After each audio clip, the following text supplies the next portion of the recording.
Hello నమస్తే. America అధ్యక్షుడు Trump తీసుకున్న తాజా నిర్ణయం H1B వీసాల కోసం $1,00,000 చెల్లించాల్సిందేనంటూ తీసుకున్న నిర్ణయం తాలూకా ప్రకంపనలు చూస్తున్నాం గడిచిన 2 రోజులుగా. ఈ నిర్ణయం భారతదేశంలో ఉన్న ఐటీ ఇండస్ట్రీ పైన తీవ్రమైన ప్రభావం చూపబోతోంది.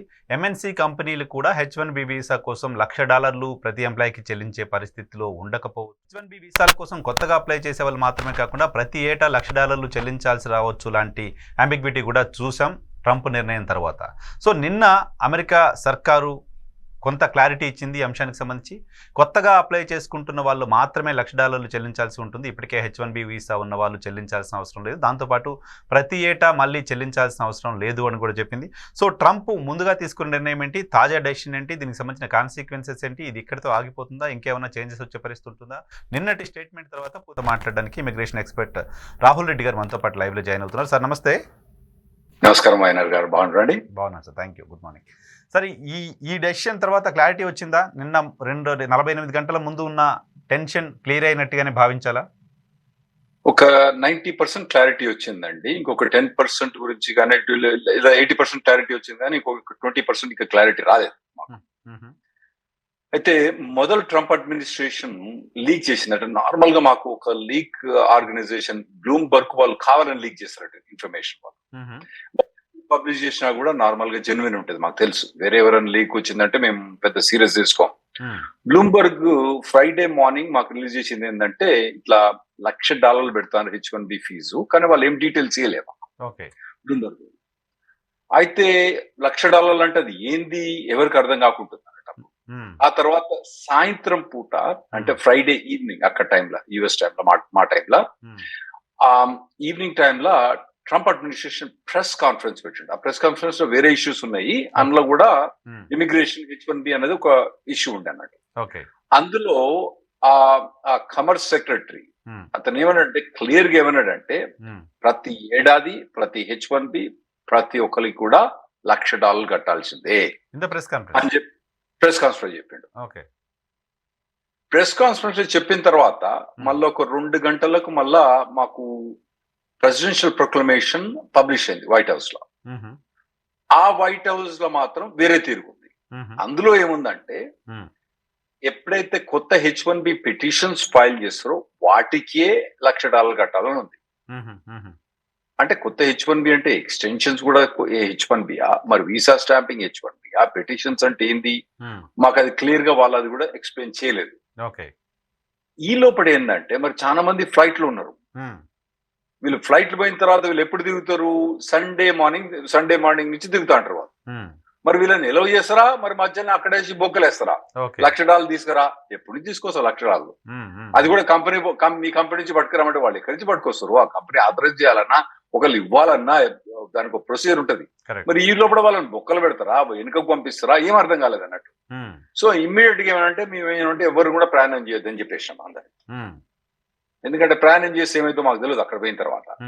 సో చాలా మంది అయితే, కొందరు ఒక ఫ్లైట్లు అయితే 40 మంది, శాన్ ఫ్రాన్సిస్కో ఫ్లైట్ లో 40 మంది, 40 నుంచి 50 మంది ఫ్లైట్ లా మొత్తం దిగిపోయారు. ఆ ఫ్లైట్ మొత్తం దిగిపోతే అందులో ఉన్న వాళ్ళ లగేజ్ తీసుకోవడానికి 2-3 డిలే అయిన ఫ్లైట్. అట్లా చాలా ఇన్సిడెంట్స్ కూడా అయినాయి. ఆ తర్వాత Trump administration customs and border protection unit ఒక ప్రెస్ రిలీజ్ చేసింది. USCIS ఒక ప్రెస్ రిలీజ్ చేసింది.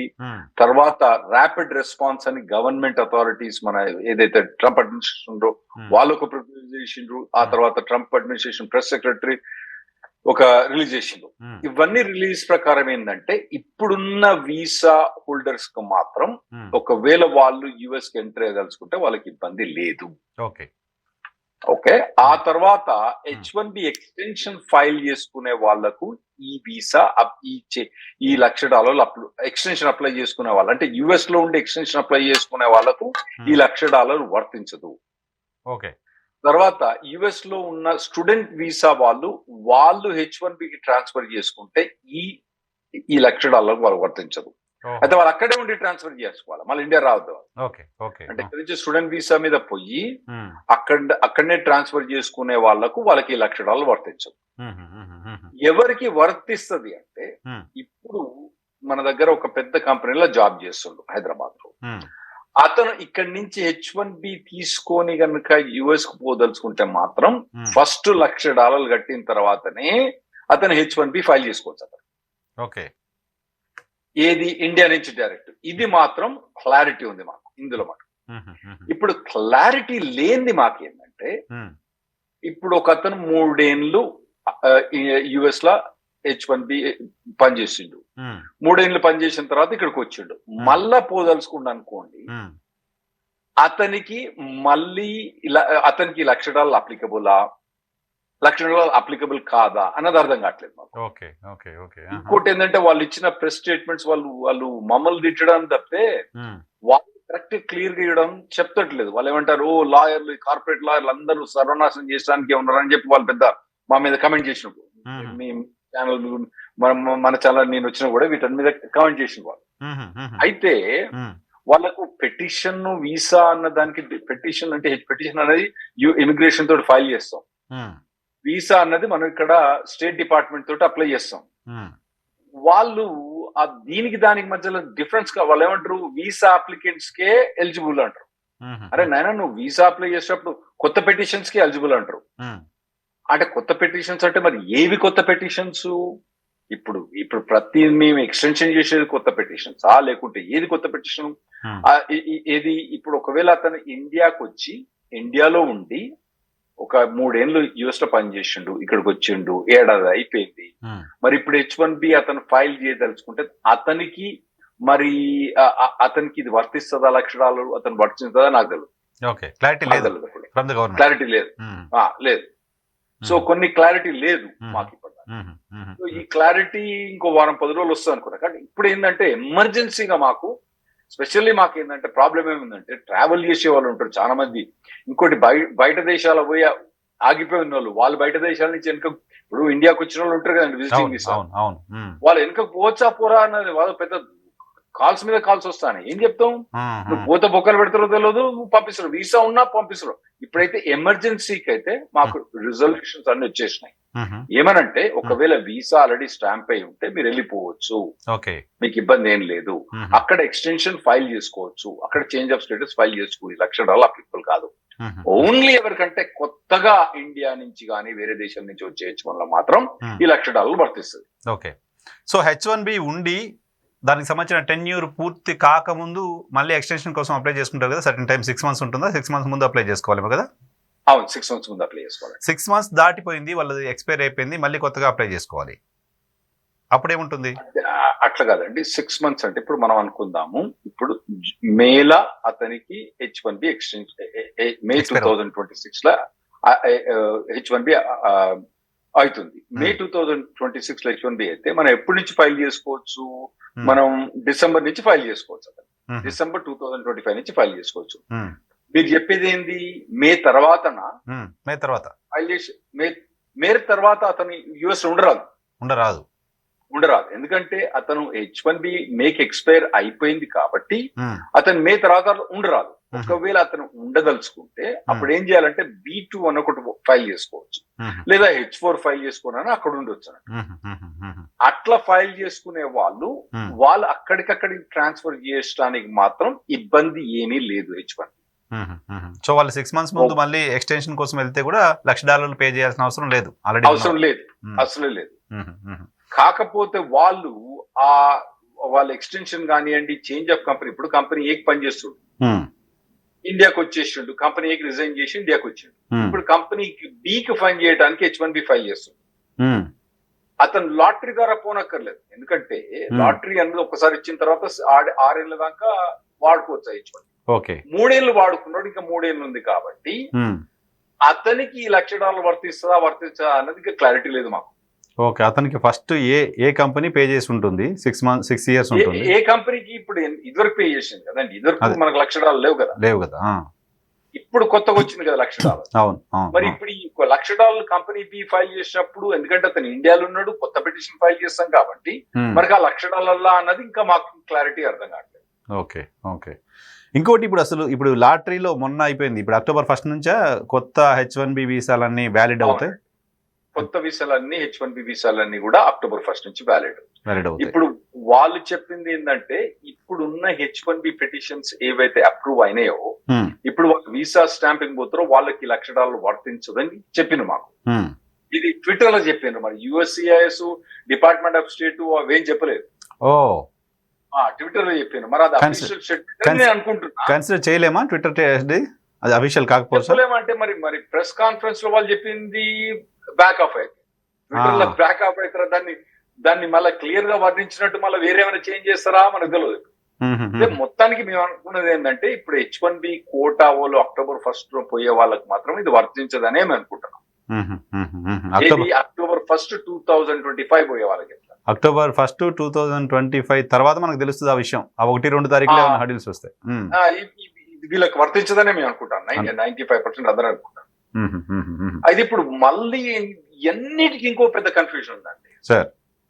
వాళ్ళు ట్విట్టర్ లో ఏమన్నారంటే ఇది నెక్స్ట్ ఇయర్ కోటా నుంచి వర్తిస్తుందని అంటారా. నెక్స్ట్ ఇయర్ కోటా నుంచి వర్తిస్తే ఇప్పటికిప్పుడు ఇంత ఇమీడియట్ గా 10 days ముందు దీన్ని తీసుకురావాల్సిన అవసరం ఎందుకు వచ్చింది అనేది పాయింట్ కదా. వచ్చింది నెంబర్ 1. నెంబర్ 2 ఏంటంటే నెక్స్ట్ ఇయర్ కోటా ఎప్పుడు మొదలైంది? యాక్చువల్ గా మనం ఫైల్ చేసుకునేది 6 నెలల ముందు, కానీ కోటా మొదలైంది October 1. Okay, next year next year.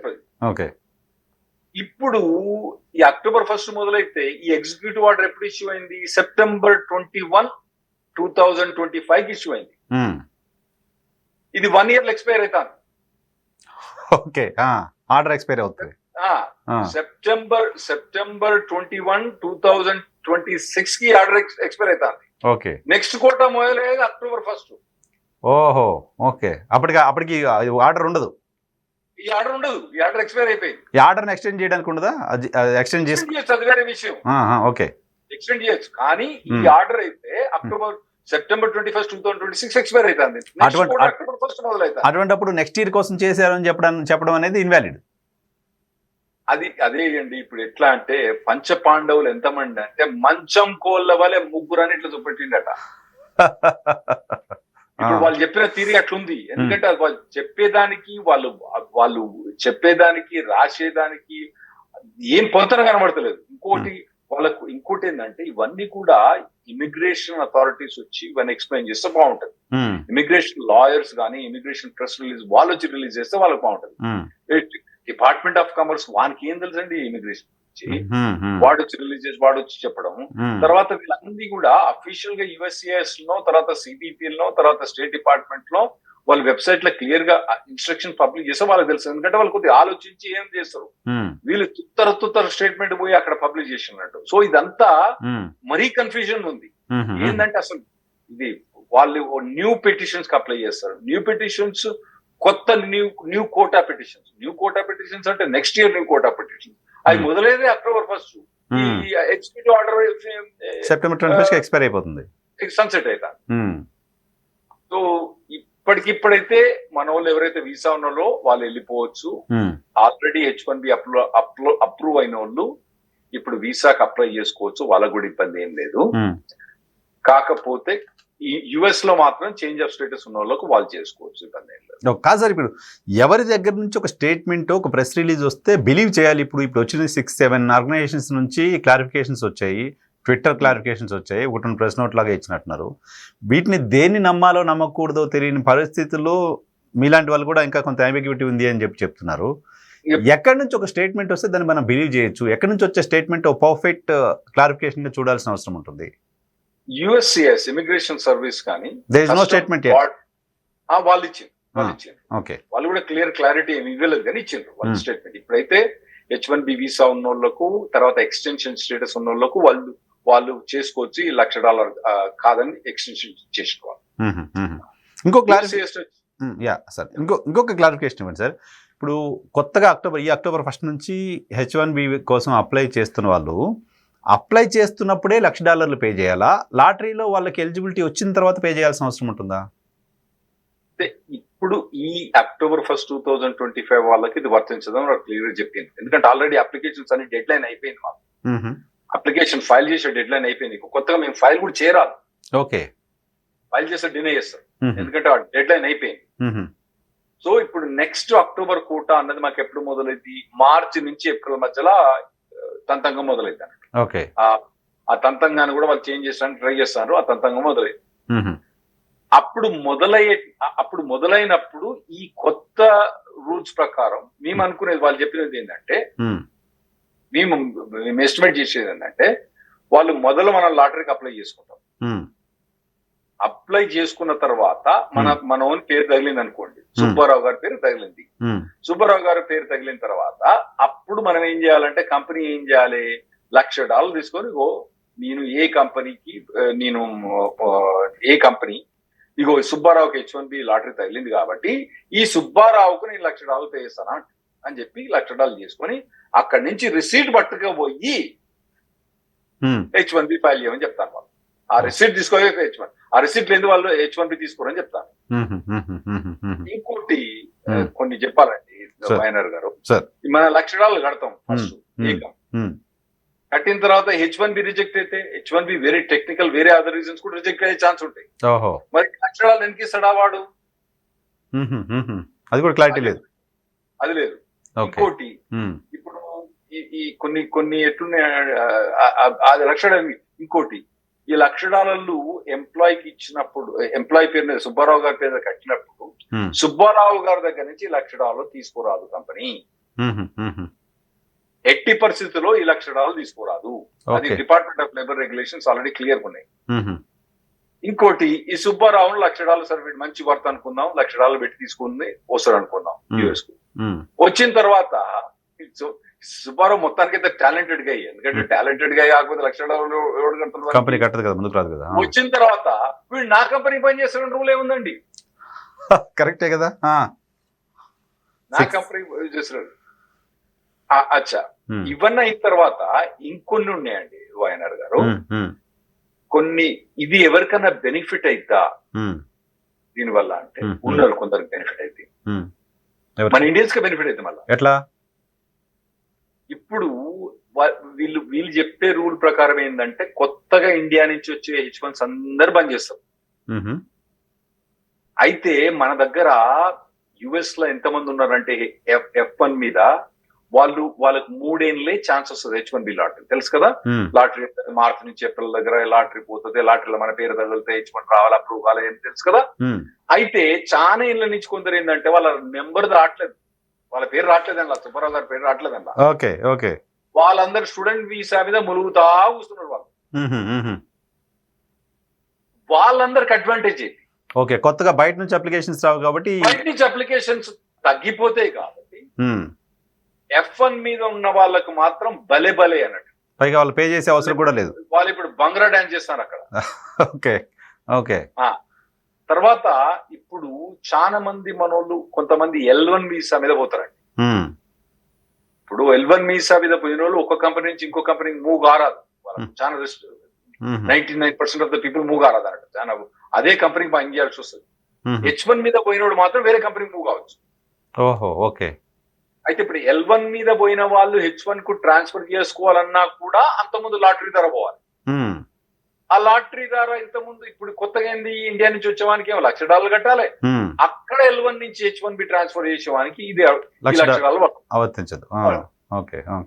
తర్వాత ఒక అమ్మాయి పెళ్లి చేసుకొని పోయింది H4 మీద, ఆ H4 నుంచి H4 ట్రాన్స్ఫర్ చేసుకుంటానికి కూడా ఆమె కూడా అడ్వాంటేజ్. ఓకే, ఎందుకంటే వాళ్ళు బయట నుంచి రావట్లేదు కాబట్టి అలాగే. సో కొందరికి అడ్వాంటేజ్ అయింది. అయితే ఓవరాల్ గా మన H1B అన్నది 70% ఇండియన్స్ తీసుకుంటారు. వీళ్ళు ఈ రూల్ పెట్టి అన్ని రూల్ పెట్టి చేసినా కూడా మళ్ళా మనకు 70% వచ్చే ఛాన్స్ ఉంది. ఓకే, యుఎస్ లో ఉండి H1B కోసం వెయిట్ చేస్తున్న ఇండియన్స్ కి ఇది వరం, golden opportunity. Golden opportunity. Okay, India బయట ఉండి కంపెనీస్ అక్కడికి వెళ్ళాలనుకుంటున్న వాళ్ళకి హర్డిల్ గా ఉంది. హర్డిలా ఇక వాళ్ళు ఎక్కడ తీసుకుపోతారండి, $1,00,000 కట్టి వాళ్ళు ఎట్లా తీసుకుపోతాడు? ఇది డెఫినెట్లీ ఇబ్బంది అండి. వాళ్ళకు ఉండే మొత్తం ప్యాకేజీ ఏడాదికి ఆ స్థాయిలో ఉండేది 100,000 ఉంటుంది. 100,000 కట్టాలి మనకి. 100,000 కట్టిన తర్వాత వాడు మనకు ఉండడో తెలియదు. సరే వాడు 3 ఏళ్ళు మనకు ఖచ్చితంగా పని చేస్తాడంటే సరే కడదాం అనుకున్నా కూడా వాడు వెళ్ళిపోతే, ఆల్రెడీ 100 మందిలో 2-3 తీసుకుపోతారని అనుకుంటాను అనుకోండి. ఆ 2-3 కూడా అక్కడ పోయిన తర్వాత వాడు అంత టాలెంటెడ్ వాడు మన దగ్గర ఉండడం కూడా రూల్ లేదు కదా. Okay, okay. సాఫ్ట్‌వేర్ కంపెనీస్‌లో ఉండే ఆందోళన కాస్త ఏమైనా తగ్గినట్టేనా సార్ నిన్న వచ్చిన ఈ స్టేట్మెంట్ తర్వాత?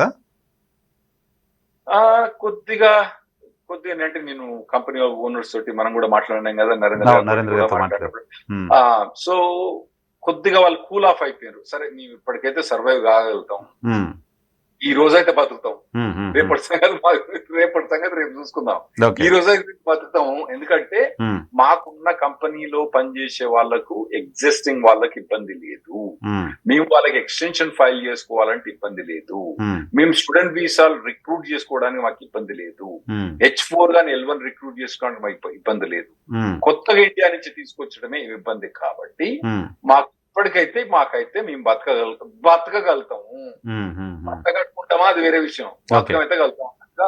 నేను మాట్లాడిన ఓనర్స్ తోటి ఒక 4-5 ఓనర్స్ మాట్లాడితే వాళ్ళు రాహుల్ దీంతో అయితే మేము బట్ట కట్టుకోకుండా కానీ బతకగలుగుతాం, సస్టైన్ అవుతాం. Okay okay. ఇంకా అంటే ఈ ప్రశ్న అడగొచ్చు లేదో నేను ఆలోచిస్తున్నాను. ఇప్పుడు అమెరికా లాంటి ఒక ప్రభుత్వం తీసుకున్న డెసిషన్, ఒకసారి డెసిషన్ తీసుకుంది అంటే ఇంకా డెసిషన్ వచ్చేసింది. మొత్తం వరల్డ్ని ఇంపాక్ట్ చేసే డెసిషన్స్ అమెరికా తీసుకునే ఏ డెసిషన్ అయినా ఉంటాయి, పర్టికులర్గా ఇమిగ్రేషన్కి సంబంధించి. అది తీసుకునే డెసిషన్స్లో స్టెబిలిటీ ఉండట్లేదు కాబట్టి ఈ ప్రశ్న అడుగుతున్నా.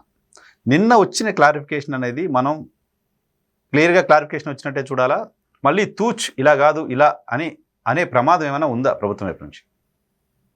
అంటే కొంత మటుకు క్లారిటీ రాలేదు మాకు, ఇంకా 90% క్లారిటీ వచ్చింది. కాబట్టి ఏదైతే 90% గురించి క్లారిటీ వచ్చిందో అది మారదని మేము అనుకుంటున్నాం. కానీ ట్రంప్ ప్రభుత్వంలో ఇవాళ ఏం జరుగుతుందో రేపు ఏం జరుగుతుందో మాకు అది ఈ యొక్క ఇమిగ్రేషన్లే కాదు, మీరు టారిఫ్ లో చూస్తారు, ఇంటర్నేషనల్ రిలేషన్ చూస్తారు, రష్యా యుక్రెయిన్ వార్ లో చూస్తారు, ఇటంటడా అటంటడా, పుటిన్ మంచోడు అంటాడు, పుటిన్ దొంగ అంటాడు, జెలెన్స్కీ మంచోడు, అది ఏమంటాడు అన్నది మాకు అర్థం కాకుంటుంది. కోతి కనుక కొబ్బరికాయ ఇస్తే ఏం చేస్తుంది చూడాలంటే ఇక అట్లే అయితే అన్నమాట.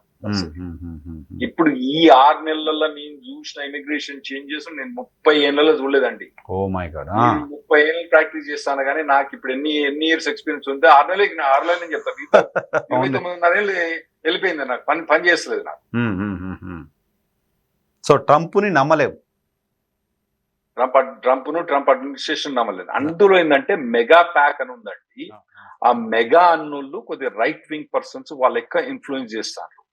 అడ్మినిస్ట్రేషన్ లో ఏమైందంటే అంతకుముందు కొద్దిగా న్యూట్రల్ ఉన్నోళ్ళు మెగా ఉన్నోళ్ళు ఇద్దరు ఉండే అన్నట్టు. ఈ మెల్లగా ఈ న్యూట్రల్ ఉండే వాళ్ళందరూ వాళ్ళు తరిమేసి ఎక్స్ట్రీమిస్ట్ మాత్రమే ఆడ ఉన్నారు అన్నట్టు. వాళ్ళ నుండి వేరే వాళ్ళందరూ రానికుండా చేస్తారు, వాళ్ళ ఒక ఐడియాలజీస్ వాళ్ళు ప్రమోట్ చేస్తారు. దాంతో ఎన్ని విపరీత కాలే ఏమంటారు దాన్ని, విపరీత బుద్ధి అంటారు అట్లయితే. మీకు ఇంకా జనరల్ గా వస్తున్న క్వైరీస్ ఏంటి సార్? ఇంకా జనాల్లో ఉన్న ఆందోళన, మీకు కాంటాక్ట్ అవుతున్న వాళ్ళు అడుగుతున్న ప్రశ్నలు ఇంకేమున్నాయి? బాగా బాధర్ అవుతానండి, ఎట్లా ట్రావెల్ చేయదు. ఒకటి ఫస్ట్ ఏంటంటే ట్రావెల్ చేయద్దండి ఈ పరిస్థితుల్లో. మీకు ఈవెన్ $1,00,000 వర్తించకున్నా, $1,00,000 వర్తించకున్నా కూడా మీరు ఇప్పుడు ట్రావెల్ చేయద్దండి. అది మెయిన్. అన్ని కంపెనీ వాళ్ళు ఇప్పుడు పెద్ద కంపెనీ అమెజాన్, మైక్రోసాఫ్ట్ వాళ్ళందరూ నోటిఫికేషన్స్ ఇష్యూ చేసినారు, నాయన మీరు ట్రావెల్ చేయకంటారు నాయన, 21st తర్వాత మాత్రం ట్రావెల్ చేయకండి, క్లియర్ గా క్లారిటీ వచ్చిన తర్వాత ట్రావెల్ చేయండి. ఇప్పుడు మేము ట్రావెల్ చేయొచ్చు అని చెప్తున్నాం. కానీ మేము ఏమంటామంటే US నుంచి బయటికి పోయే వాళ్ళని మాత్రం ఇప్పటికి కూడా మీరు ఎవ్వరు కూడా బయటకు పోతుందని చెప్తాను. ఎందుకంటే బయటకు పోతే మీరు రిస్క్లు ఉంటారు, మంచిగా ఉండదు అని చెప్తాను మేము. Right sir, thank you very much Rahul Reddy గారు మాకు సమయం కేటాయించినందుకు. ఇది రాహుల్ రెడ్డి గారు ఇస్తున్న వివరణ. ట్రంప్ ప్రభుత్వం తీసుకున్న ఈ నిర్ణయం ప్రస్తుతానికి ఉపశమనంగా కనపడుతోంది. ఇది ఉపశమనంగా ప్రస్తుతానికి చూస్తున్నాం, కానీ భవిష్యత్తులో ఇంకా ఏం జరుగుతుందో అనేది ఎస్టిమేట్ చేయాలి. అక్టోబర్ 1 తర్వాత ఇంకా చాలా విషయాలపైన క్లారిటీ వచ్చే పరిస్థితి ఉంటుంది. ప్రస్తుతానికైతే 2 రోజుల క్రితం మనం విన్న వార్తకు ఇది బిగ్ రిలీఫ్గానే చూడాలి. ఫర్దర్ కాన్సిక్వెన్సెస్ ఏంటో కూడా చూద్దాం.